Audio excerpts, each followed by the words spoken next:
Rakan Bakata, kita masuk pada berita berikutnya. Masyarakat keluhkan jalan lintas kecamatan di Kabupaten Aceh Utara belum pernah diaspal. Sejumlah warga terjatuh dan mengalami luka-luka.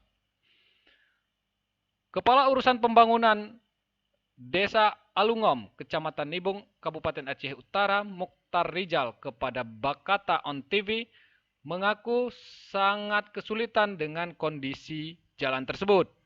Jalan itu menjadi jalur utama untuk mengangkut hasil panen masyarakat ke pusat kota kecamatan. Selaku warga desa Alungom, sangat mengharap kepada pihak pemerintah dengan segera melakukan pembuatan jalan di desa kami. Dengar-dengar informasi jalan kami ini udah ada, ternyata udah dipindah sama sekali. Entah kemana dipindah kami nggak tahu. Sehingga petani di kawasan itu sulit membawa hasil panen ke pusat-pusat perdagangan. Dia berharap pemerintah setempat segera memperbaiki jalan tersebut.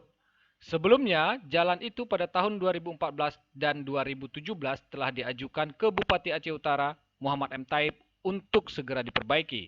Namun hingga kini, Bupati belum pernah melakukan pembangunan untuk jalan tersebut, sehingga kondisi jalan semakin parah dan sulit dilalui. Dari Aceh Utara, Rizky melaporkan untuk Bakata on TV.